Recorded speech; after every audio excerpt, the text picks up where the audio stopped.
చేపా చేపా ఎందుకు ఎండలేదన్నట్టుంది కంటోన్మెంట్ కథ కూడా. దేశంలో చాలా చోట్ల జనావాసాల మధ్య ఆర్మీ రెజిమెంట్స్ ఉన్నాయి.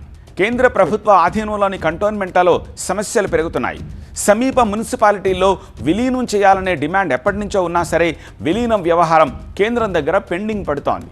ఏదో ఒక వివాదంలో నలుగుతోన్న సికింద్రాబాద్ కంటోన్మెంట్ బోర్డుని మున్సిపల్ కార్పొరేషన్లో విలీనం చేయాలని డిమాండ్ మళ్లీ తెరపైకి వచ్చింది. అధికార పార్టీ ఎమ్మెల్యే చేపట్టిన దీక్షతో సాధ్యాసాధ్యాలపై ఇప్పుడు రాజకీయ చర్చ మొదలైంది. దేశంలో ఇలా మొత్తం 62 కంటోన్మెంట్లు ఉన్నాయి. సైనికులు పౌరులు కలిసి నివసించే పట్టణ ప్రాంతాల్లో ఇవి ఉన్నాయి. కొన్ని కంటోన్మెంట్లను డీనోటిఫై చేయాలని కేంద్రం ఆలోచిస్తోంది కూడా. సమీప మున్సిపాలిటీలలో కంటోన్మెంట్ పౌర ప్రాంతాలని విలీనం చేయాలని చూస్తోంది. ఖాజియోల్ కంటోన్మెంట్ డీనోటిఫికేషన్ ప్రక్రియ మొదలైంది. కార్పొరేషన్లో కంటోన్మెంట్ బోర్డు విలీనం రాష్ట్ర ప్రభుత్వం చేతుల్లో ఉండదు. ఇలాంటి కంటోన్మెంట్లు దేశవ్యాప్తంగా ఇప్పుడు 62 ఉన్నాయి. కంటోన్మెంట్లను మరింత ప్రజాస్వామ్యయుతంగా తీర్చిదిద్దుతామని 2020లో చట్టంలో మార్పులు చేస్తూ కేంద్రం కొత్త చట్టాన్ని ప్రతిపాదించింది.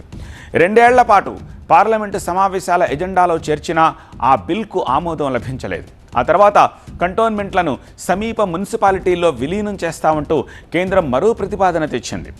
2023 ఫిబ్రవరిలో కంటోన్మెంట్లకు ఎన్నికల నిర్వహణకు నోటిఫికేషన్ జారీ చేసిన కేంద్రం తర్వాత దాన్ని ఉపసంహరించుకుంది. డీజీడీఈ రక్షణ మంత్రిత్వ శాఖ ఆధ్వర్యంలో ఈ కంటోన్మెంట్లు ఉంటాయి. సెంట్రల్ కమాండ్ పరిధిలో సగం కంటోన్మెంట్లు ఉన్నాయి. 50,000 కంటే ఎక్కువ జనాభా ఉంటే కేటగిరీ 1 కంటోన్మెంట్ల కింద విభజించారు. 10,000 నుంచి 50,000 జనాభా ఉంటే కేటగిరీ 2లోకి పెట్టారు. వాటిని 2,500 నుంచి 10,000 మధ్య జనాభా ఉంటే కేటగిరీ 3 కింద చూస్తున్నారు. 2,500 కంటే తక్కువ జనాభా ఉన్న కంటోన్మెంట్ అయితే కేటగిరీ 4లోకి వస్తారు.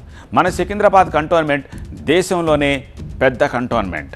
40 చదరపు కిలోమీటర్ల విస్తీర్ణంలో ఉంది సికింద్రాబాద్ కంటోన్మెంట్. సికింద్రాబాద్ కంటోన్మెంట్కి 2015లో చివరిసారిగా ఎన్నికలు జరిగాయి.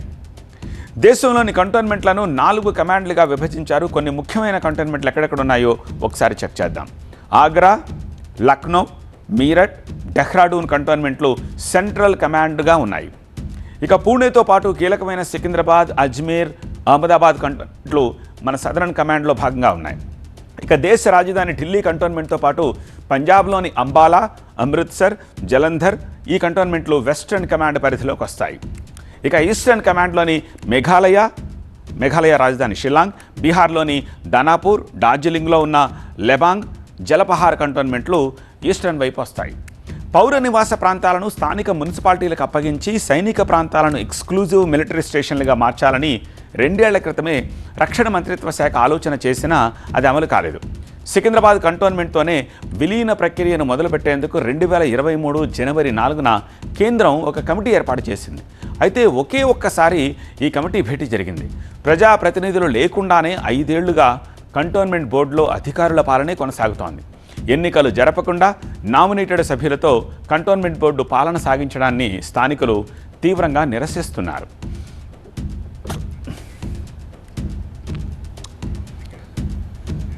ఇక కార్పొరేషన్లో విలీనం విషయంలో కంటోన్మెంట్ ప్రాంత ప్రజల్లో భిన్నాభిప్రాయాలున్నాయి. ఆంక్షలు అడ్డంకులు ఉండొద్దని, అభివృద్ధి జరగాలని ప్రజలు కోరుకుంటున్నారు. తక్షణమే కంటోన్మెంట్ బోర్డు ఎన్నికలు నిర్వహించి ప్రజాస్వామ్యాన్ని కాపాడాలని కోరుతున్నారు.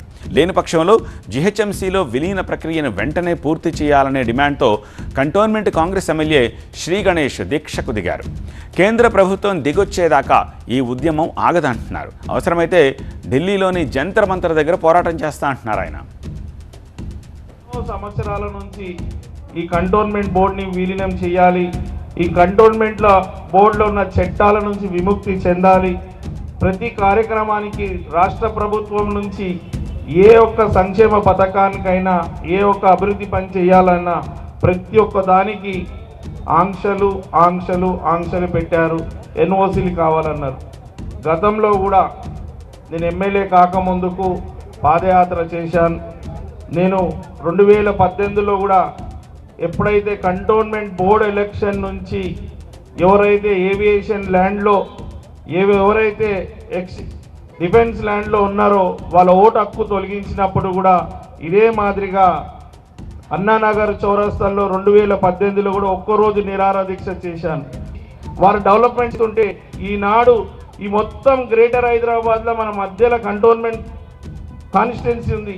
కానీ ఇక్కడ ఏం డెవలప్మెంట్ చేయాలన్నా కూడా ముఖ్యమంత్రి గారు కూడా ఉన్నా కూడా ఇక్కడ మన కంటోన్మెంట్ బోర్డు డిఫెన్స్ వాళ్ళు మనకు ఎన్ఓసి ఇస్తేనే ఇక్కడ పని చేయగలుగుతాం, లేకుంటే ఇలాంటి పని చెయ్యదు.